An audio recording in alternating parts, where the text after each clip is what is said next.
존 치안이라는 사람이 있었는데요. 이 사람은 이제 캄보디아에서 태어났습니다. 그런데 40여 년 전에 난민으로 미국으로 망명했습니다. 아내 이제 스텔라라는 여인과 이 캘리포니아 실비치에서 지금 30년 넘게 도넛 가게를 운영하고 있는데요. 도넛 시리라는 그런 가게입니다. 이제 동네 사람들은 매일 4시 반에 이 도넛 가게를 여니까 그때가 되면 이제 와서 도넛을 사가는데요. 그걸 준비하기 위해서 이 부부는 매일 새벽 2시에 가게에 가서 출근해서 일을 시작했습니다. 그런데 어느 날 이 아내가 뇌 동맥류라고 하죠. 이제 뇌에 있는 혈관이 이렇게 부푸는 동맥류 때문에 이제 계산대 앞에 있다가 이렇게 갑자기 쓰러졌습니다. 근데 감사하게도 조금 나아져서 이제 재활병원에 가서 이제 치료를 받게 됐는데요. 이제 남편이 이제 혼자 가서 홀로 가서 이제 가게를 꾸려야 되는 상황이죠. 근데 이제 그 가게 단골인 한 여인이 그 소식을 들었습니다. 알고 도넛 한 박스씩 사주면 좋겠다. 한 박스씩이라도 사면 도움이 되지 않을까 생각하고 이 가족의 이야기를 넥스도 잘을 제 사이트에 올렸습니다. 그래서 공유하면서 많은 사람들이 알게 됐어요.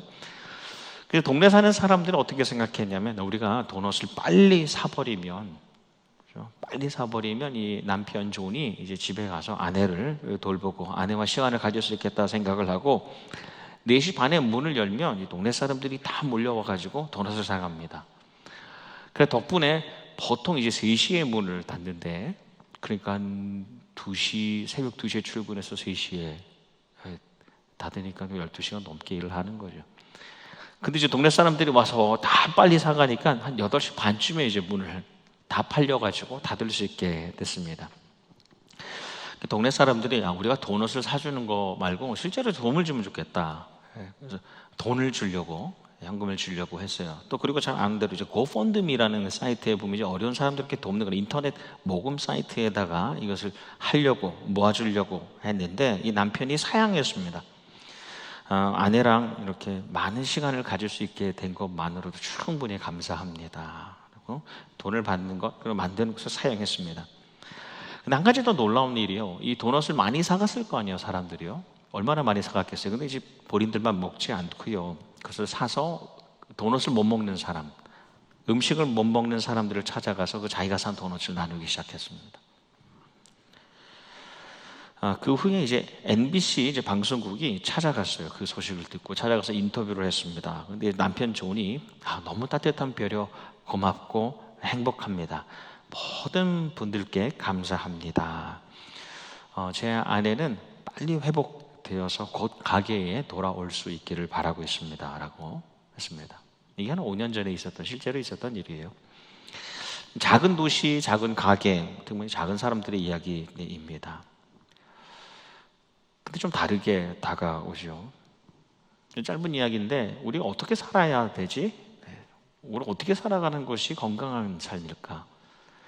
또 하나님 알지 못하는 사람들도 이렇게 살려고 노력한다면 하나님 아는 사람들 우리는 어떻게 살아야지만 옳고 또 선하고 더 나아가서 아름답게 사는 걸까 고민하게 됩니다.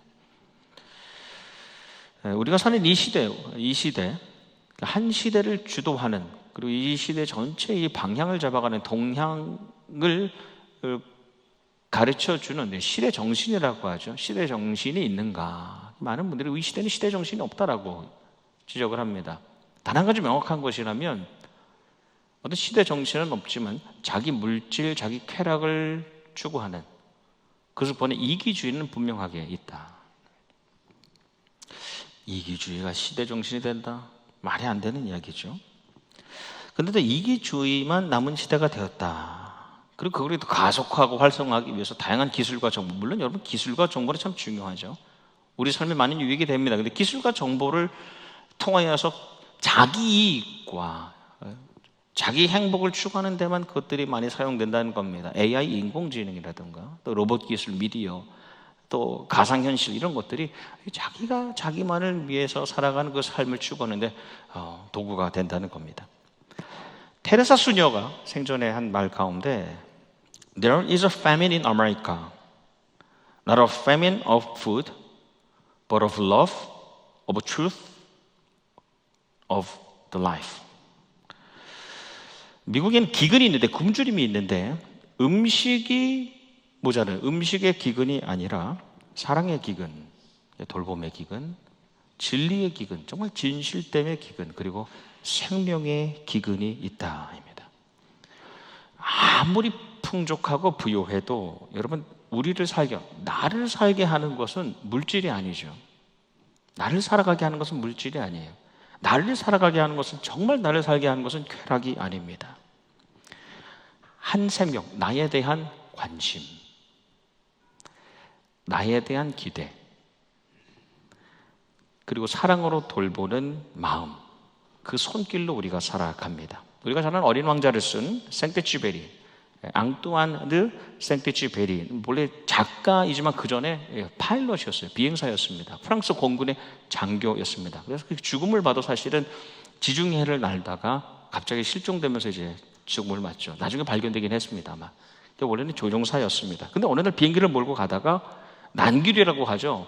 난길을 만나게 되면서 사막에 불식착하게 됩니다. 그런데 며칠 후에 사막에서 구조됐습니다. 기자가 물었어요.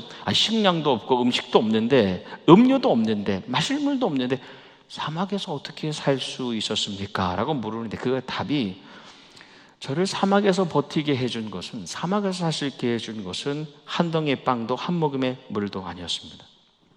그것은 가족에 대한 그리움이었습니다. 가족이라는 공동체에 대한 그리움. 그리고 공동체라고 하면 믿는 사람들에게는 하나님께서 손수 만드신 공동체, 가정과 교회이지요. 여러분, 하나님의 이 창조의 원리는 무엇입니까? 생명을 주시고 생명이 절대로 혼자 살아가지 않게 하시는 겁니다. 그게 하나님의 원리예요. 그래서 그 생명이 계속해서 살아갈 수 있는 공동체를 주시는 겁니다. 가정과 교회. 그래서 생명을 그 공동체 안에 두시는 겁니다. 그 안에서 가족, 실제로 육적인 가족과 영적인 주님 안에서의 가족의 관심, 그걸로 사는 거예요. 그들의 기대, 이 가정과 교회 공동체에 서로를 돌보는 마음과 손길, 그게 있어서 살아가는 거 아닙니까? 여러분, 신앙생활이잖아요. 신앙을 가지고 어떻게 생활하느냐, 이 교회라는 공동체 안에 있고 내가 사랑받음을 통하여서 내가 살아가잖아요. 여러분, 왔는데 아무도 아는 척 안 하고 홀로 남겨져 있다면 신앙의 호흡을 할 수 있겠습니까? 못 견디겠죠. 그 영이 죽어가게 되는 겁니다. 그래서 공동체 안에는요, 가정과 교회에는 생명에 대한 관심, 그리고 손길이 반드시 있어야 됩니다. 근데 그거를 누군가는 해야 돼요. 누군가는. 내가 이 공동체 안에서, 가정에서 내가 살아갈 수 있는 이유는 아버지, 어머니의 섬김이 있기 때문에 가능한 것이고, 교회에서 내가 신앙의 생활을 할 수 있다는 것은 누군가 나를 사랑으로 돌보고 섬기는 사람이 있기 때문에 살아간다는 겁니다. 오늘 우리가 이 위드 바이블 레위기 말씀을 한 달 동안 읽어가는데요, 레위기 말씀은 하나님의 백성으로 택하심을 입은 이들, 그래서 시내산에서 한번 부르시고 난 다음에 이번에 성막에서 부르셔서 하나님 앞에서 또 세상 속에서 거룩하게 살아가는 방법, 또 거룩하게 살아가는 그 생활에 대해서 가르쳐 주십니다. 27장까지 있는데 앞부분에 1장에서 16장까지 거룩하신 하나님을 만나고 거룩하신 하나님과 어떻게 사는가에 대한 방법이에요. 근데 17장에서 27장은 지난 시간에 나온 것처럼 하나님을 만나는 거룩한 백성, 아주 구체적인 생활에 대해서 말씀하십니다. 근데 이 앞부분도요, 1장에서 16장까지도 두 부분으로 나뉘는데, 앞에는 제사법이고 그 다음은 정결법입니다. 거룩하신 하나님의 백성이자 하나님의 거룩한 백성이 그 거룩함을 계속해서 유지하기 위해서는 두 가지가 있어야 되는데, 반드시 있어야 되는데, 이 두 가지가 기둥이 되어서 공동체와 생명을 살아가게 하는데, 하나는 제사법, 지난주에 나눈 제사법, 그리고 하나는 정결법입니다. 그래서 11장부터는 이제 정결법에 대한 말씀이 나오는데요, 그렇게 인기가 있는 말씀은 아니에요. 그렇다 뭐 절차가 이렇구나, 방법이 이렇구나 라고만 알 수 있는데, 사실 이 말씀 안에 하나님의 마음이 가득 담겨 있습니다.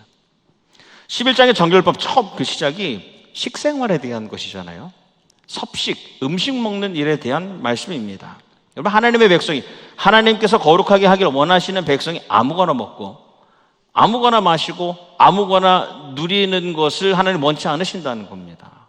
그럴 수 없다는 겁니다.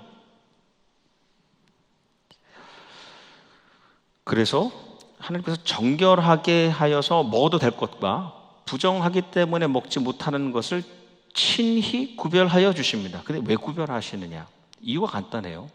왜 정결법을 주셔서 구별하게 하시느냐? 아주 단순한 이유입니다. 생명이 살아가게 하기 위해. 생명이라고 하면 두 가지죠. 영적 생명과 육적 생명. 예수 그리스도 알지 못하는 사람들은 육적인 생명은 살아있지만 영적인 생명이 살아나지 못한 사람들이죠. 하나님의 백성들의 영적 생명과 육적 생명을 건강히 유지하게 하시기 위해서 첫 번째로 음식에 대해서, 식생활에 대해서 말씀하십니다. 첫 번째, 당시에 이 기후를 보면 도저히 음식을 오래 놔둘 수 없는 그런 기후입니다. 쉽게 부패하는 거예요. 특히 우리 돼지고기 없어서 못 먹지만 돼지고기 같은 경우는 균이 상당히 많죠. 요즘에는 돼지고기를 키우는 양돈하는 그 기술이 많이 발달해서 균이 별로 없지만 그냥 돼지고기를 키워서 그 고기를 살균 없이 그냥 그 당시에 먹는다는 것은 상당히 위험한 일이었습니다. 그래서 그것이 병균이 옮겨서 전염병이 되면 한 사람의 육적인 건강만 무너지는 것이 아니라 그 사람을 통해 그 가족과 종족과 부족과 민족이 다 함께 무너질 수 있는 겁니다.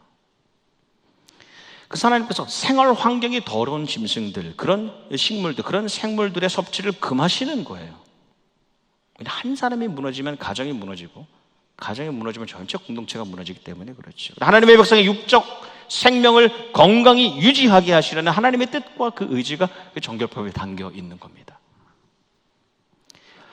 두 번째로 당시의 종교 풍습 가운데 보면 이방 민족들은 이제 우상 숭배를 하잖아요. 하나님을 알지 못하기 때문에 우상 숭배를 하는데 어떻게 숭배하냐? 음식을 바칩니다.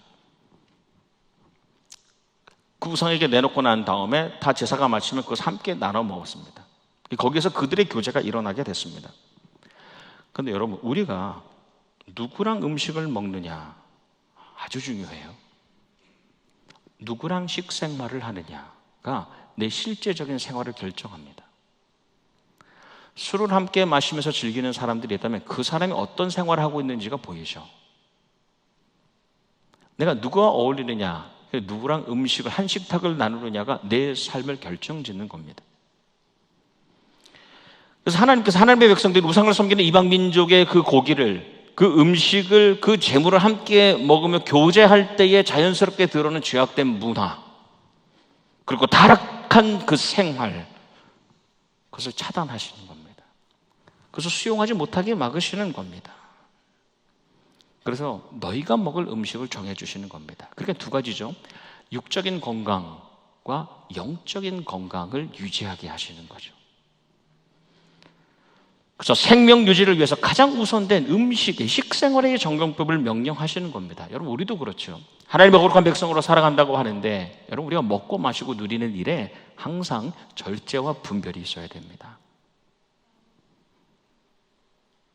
그래서 이걸 먹어도 되나 안 먹어도 되나 이런 차원은 아니지만 내가 음식을 먹고 이 사람들과 어울리는 것이 정말 하나님 기뻐하시는가, 거룩한 백성에 맞는 식생활인가. 어떤 분들은 다이어트를 하신다고 너무 막 안 드시고 이런 분들도 계시고, 또 어떤 분들은 다이어트라는 건 평생 한 번도 안 해보시고 절기와 상관없이 너무 풍성한 식탁을 차리고 남기는 것들. 여러분, 이 식생활도 하나님께서 거룩한 백성에게 요구하시는 하나님의 명령, 하나님의 요청이 있습니다. 마음대로 먹고 마시고 누릴 수 있는 것이 아니죠.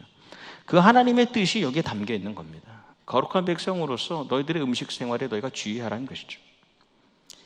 그 11장 말씀이, 그리고 12장에 바로 이어지는 정결법, 두 번째 정결법에 대한 말씀이 산모에 대한 겁니다. 이제 막 출산한 여인에 대한 말씀입니다. 그러니까 11장에서는 이미 살아가고 있는 생명이 어떻게 건강하게 살아가느냐, 어떻게 공동체 안에서 살아가느냐에 대한 말씀이라면 12장 말씀은 이제 새로운 생명, 살아가고 있는 생명이 아니라 새로운 생명과 그 생명을 내놓은 여인이, 그리고 그들이 속한 그 공동체가 어떻게 살아야 되는지에 대해서 말씀하고 있는 겁니다. 그래서 이제 12장을 산모 정결법이라고 요약해서 얘기를 하는데, 잘 보면요, 이 말씀이 산모에게만 주신 말씀이 아니에요. 산모의 가족에게, 남편에게만 주신 말씀도 아닙니다. 이것을 전체적으로 지향하는 제사장에게만 준 말씀도 아니고, 이 말씀에 보니까요, 여호와께서 모세에게 말씀하여 이르시되, 이 산모 정결법에 대해서 모든 이스라엘 자손에게 말하여 이르라입니다. 그래서 산모와 새로운 생명을 정결하는 법을 모두가 알고 있어야 되는 거예요. 모두가. 공동체에 모두가 이것을 알고 함께 지킬 수 있어야 됩니다. 함께 이것을 지원할 수 있어야 되는 겁니다. 첫 번째, 하나님의 창조. 하나님 창조를 보면요, 놀랍죠. 하나님 어떤 분이시냐? 새로운 생명의 공동체에서, 가정과 교회에서 계속 일어나는 것을 하나님이 원하십니다. 여러분, 살아있으면 성장합니다. 살아있는 공동체는 성장하게 됩니다. 그런데 요즘에는 이 가정과 교회 공동체에 새로운 생명이 일어나는 것이 너무 더디죠. 아기를 안 가지잖아요. 물론 가지려고 노력하지만 못 가지는 분들도 계십니다. 하나님의 계획이 있겠지만 가지려 하지 않는다는 것. 제가 이제 한 2년 전에 한국에 가서 놀란 게, 다들 유모차를 끌고 다녀요. 그래서 와, 너무 좋다. 한국인 자녀들 보란 듯이 너무 이 젊은 부부가 유모차를 끌고 다녀서 참 좋다 하고 가까이 가서 보면 치아와가,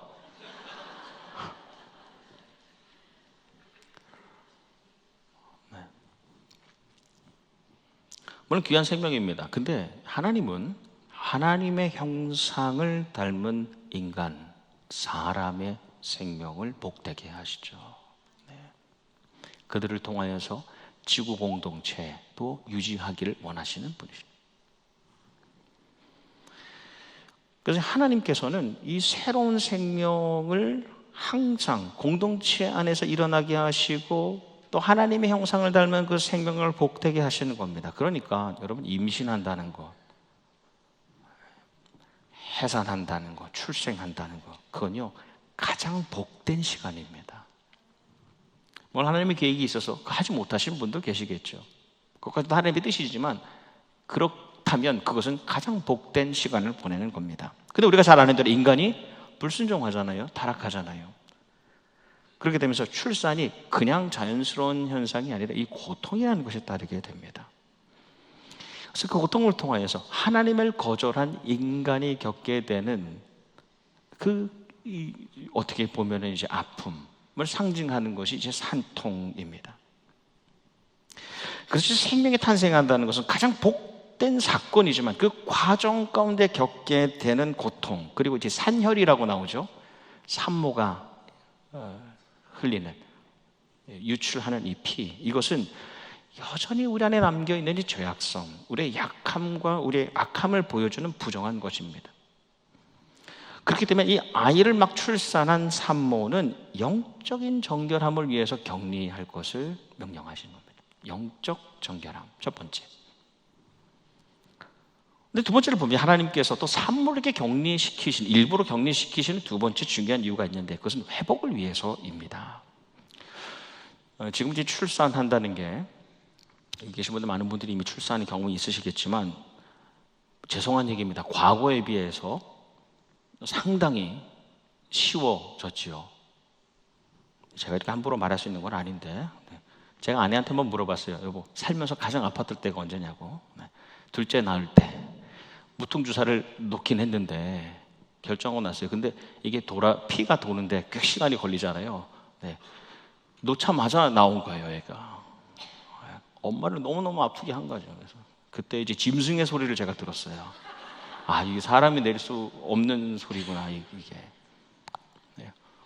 그 후로 제 아내는 그런 소리를 한 번도 내진 않는데, 여러분, 지금 의학 기술이 많이 발달했기 때문에 아기를 낳는 것이 그만큼 우리가 심리적으로 안정이 있습니다. 의사들도 주변에 있고 충분히. 근데 그 당시에 애를 낳는다는 것은 생명을 거는 일이었죠. 실제로 아기를 낳다가 죽는 경우도 많았죠.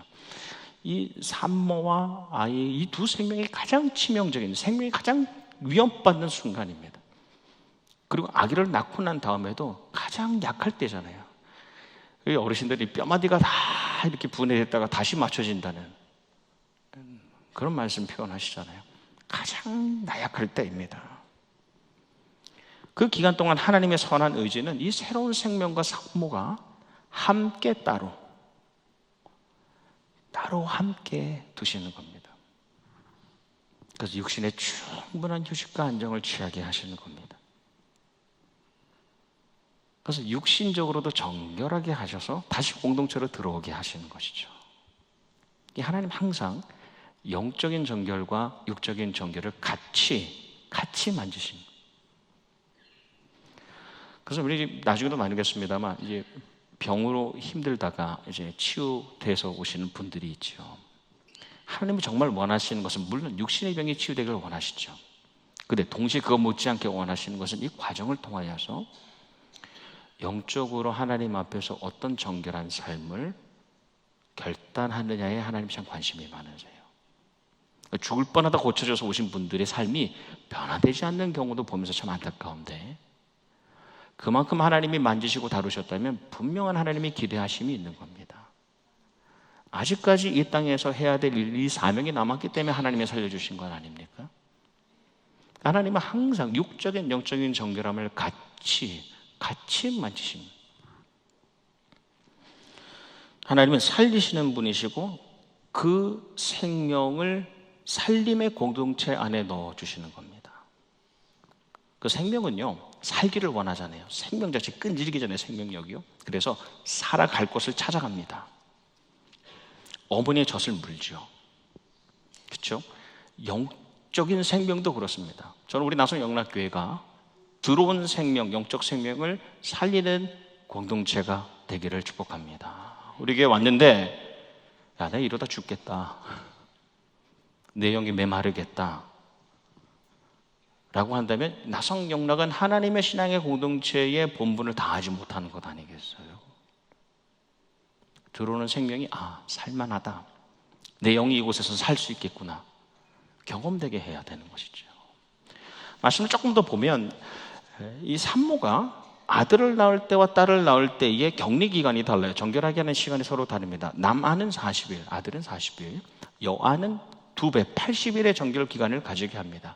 뭐 다양한 이유가 있을 수 있지만 첫 번째 성경적인 이유는 우리가 잘 아는 창세기 3장 말씀에 첫사람 하와가 아담보다 먼저 범죄하죠. 그렇죠? 아담의 범죄로 이끌게 되는 역할을 하게 됩니다. 그래서 여성의 정결 시간이 더 길었다라는 해석도 가능해요. 근데 또 더 분명한 것은, 여러분 그 당시에 한번 사회를 생각해 보면, 요즘은 전혀 다르지만 그 당시에 남아선호 사상 전 세계 어디에다 있었죠? 요즘은 딸이 더 효도하잖아요. 저희 가정을 봐도 그렇습니다. 제 여동생을 봐도 그렇고 아내를 봐도 그렇고, 아들 사위 그렇게 기대 안 하는 게, 근데 남아서성이 너무 강했기 때문에 이 공동체 안에서 아들이 태어나면 너무 환영할 만한 일이었어요. 그런데 공동체까지 제 딸이 태어나면 이 산모가 오히려 그것을 환영받지, 웰컴받지 못하고 오히려 그 시간을 견뎌내야 되는 겁니다. 때로는 외롭고 괴로운 시간이잖아요. 근데 그런 시간을 충분히 회복할 수 있는 기간을 하나님께서 마련해 주시는 겁니다. 이 말씀 안에는 생명과 공동체를 생각하신 하나님의 따뜻한 손길이 담겨 있는 겁니다. 철저히 그 생명을 낳은 그 산모를 생각하시는 겁니다.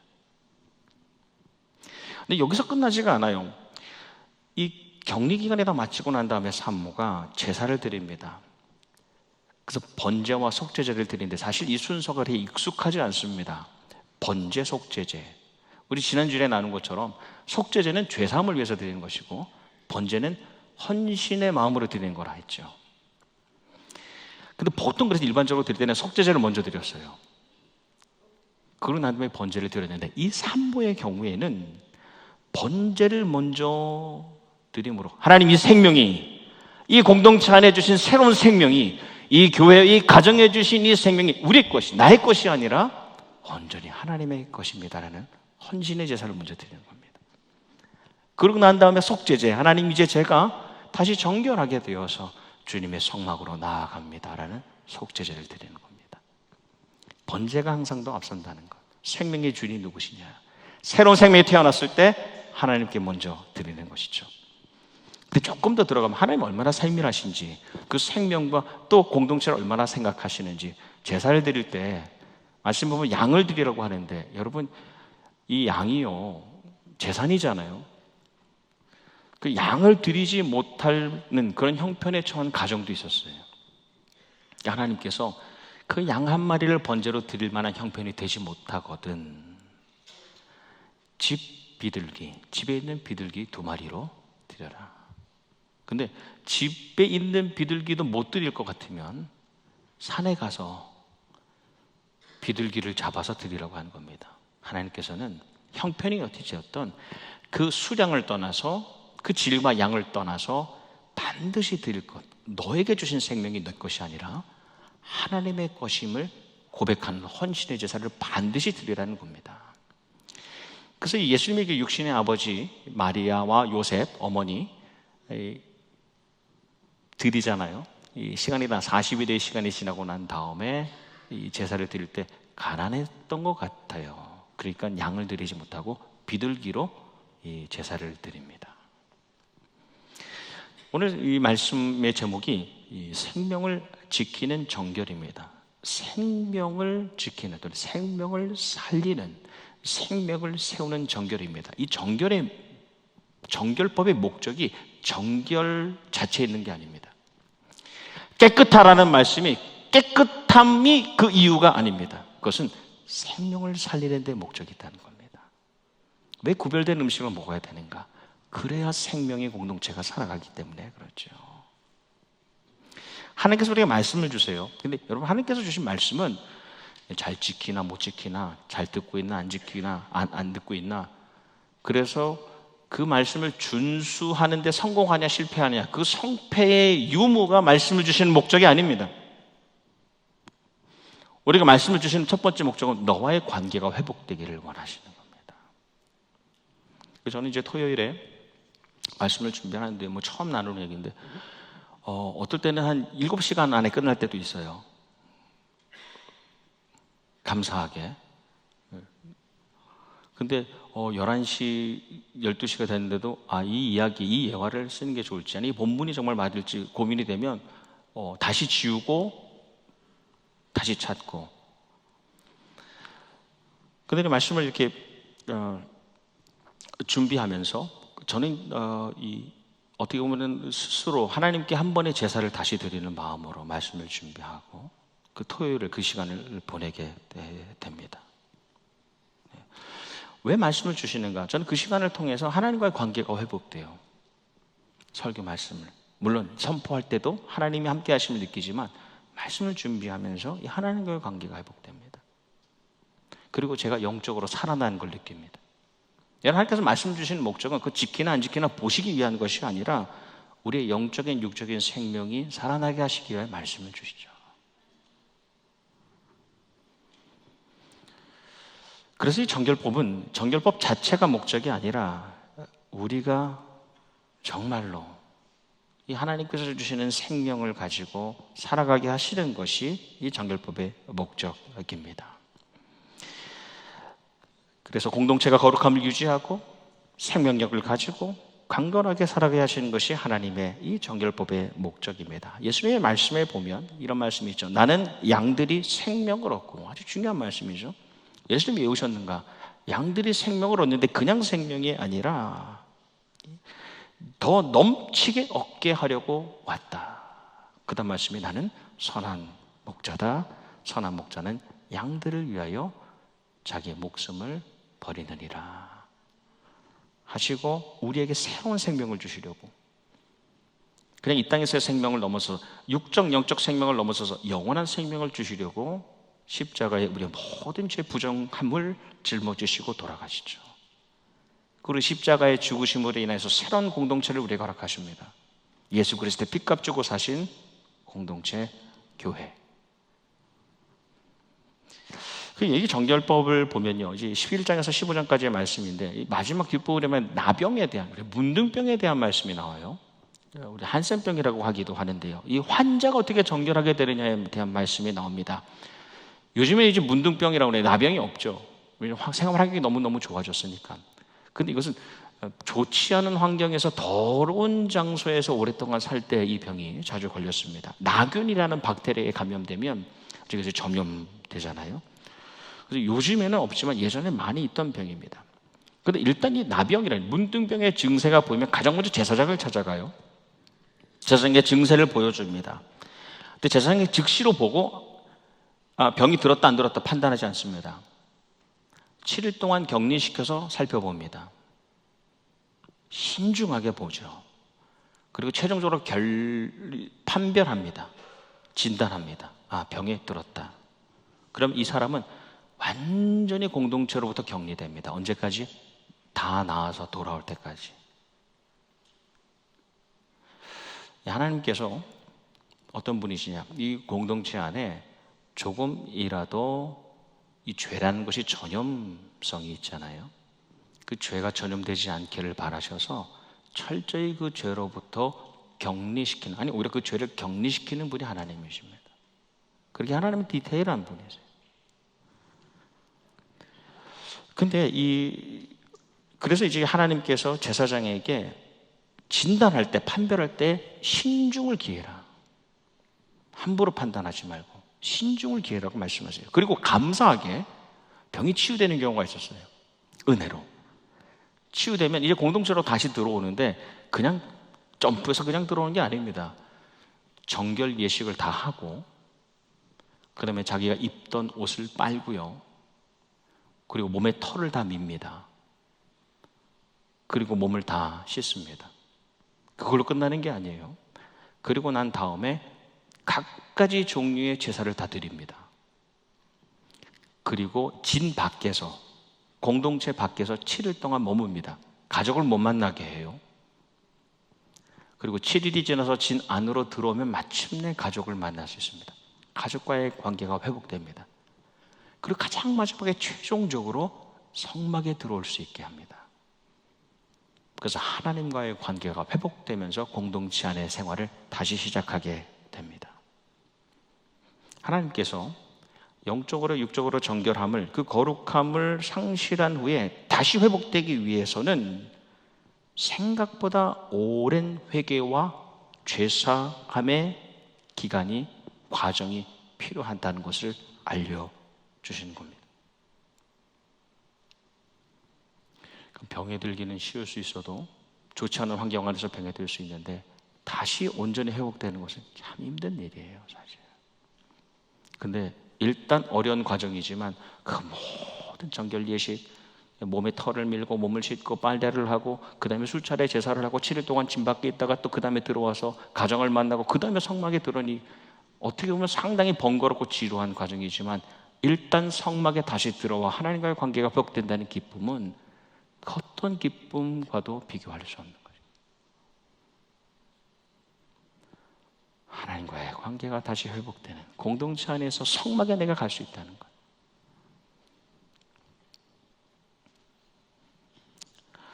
여러분, 이 시대에 하나님의 백성으로, 우리 그냥 사는 사람들 아니라 하나님의 백성으로 살아가지 않습니까? 거룩한 백성, 하나님이 택하신 예수 그리스도의 제자요, 그리스도를 닮아가는 그리스도인이요, 신자, 믿음을 가지고 사는 사람, 나성영락 교회의 권속들, 여러분 우리가 조금 더 거룩하기를 소망합니다. 하나님의 기대는 그렇다는 거예요. 정결하고 구별됨이 있어야 된다는 겁니다. 예전에 한번 나는 기억이 있는데, 제가 이제 한국에서 청년부 사역을 할 때 한 자매가 있어서 그 자매는 항상 그냥 밝은 자매예요. 얼굴이 예쁘장하거나 그런 자매는 아닌데 항상 웃는 자매예요. 근데 한국의 직장 문화가 회식이 있습니다. 여기서 경험한 분들이 계시겠지만 끝나면 술 마시러 가는 거예요. 못 갑니다. 안 갑니다. 근데도 맡겨준 이들은 최선을 다했어요. 항상 웃으면서. 다른 사람들이 야, 너 바보 같다. 바보 같다. 그리고 그 회사에서 한 부장님이 회사를 나가게 되고 다른 회사로 가게 됐는데 전화가 온 거예요, 자매에게. 내가 교회 나가기 시작했다고. 가만히 지켜보는 거예요. 이 자매를 지켜봤어요. 뭔가 다르단 말이에요. 구별됨이 있단 말이에요. 정결을 지켜가려는 노력들이 보이는 겁니다. 그래서 알지 못하는 사람이 그걸 보고 변화되는 거예요. 순간에. 아, 나도 신자가 돼야 되겠다. 나성영락교회의 거룩한 백성, 여러분, 고린도서의 말씀에 보면 아주 감동이 되는 말씀이 있잖아요. 너희가 하나님의 성전인 줄 알지 못하느냐. 하나님의 거룩하신 영, 성령이 너희 안에 거하심으로 너희 몸이, 너희 마음이, 너희 온 삶이 하나님이 거하시는 성전이 되었다는 말씀. 여러분, 나성영락에 속한 모든 권속들이 거룩한 백성됨, 그 정체성을 잊지 않고 살아가기를 주님의 이름으로 축복합니다. 또한 거룩한 공동체로 이곳에 들어온 이들이라면 우리 안에는 굶어 죽는 사람이 없어야 됩니다. 가난으로 고통받는 사람이 사실 없어야 돼요. 또 영적으로 정체되어 있거나 메마름을, 갈증을 경험하는 이들도 없어야 됩니다. 그게 거룩한 공동체의 모형입니다. 상처받고 떠나는 사람도 없어야 돼요. 우리 나성영락교회가 그렇게 거룩한 공동체로 세워져 가기를 주님의 이름으로 축복합니다. 아멘.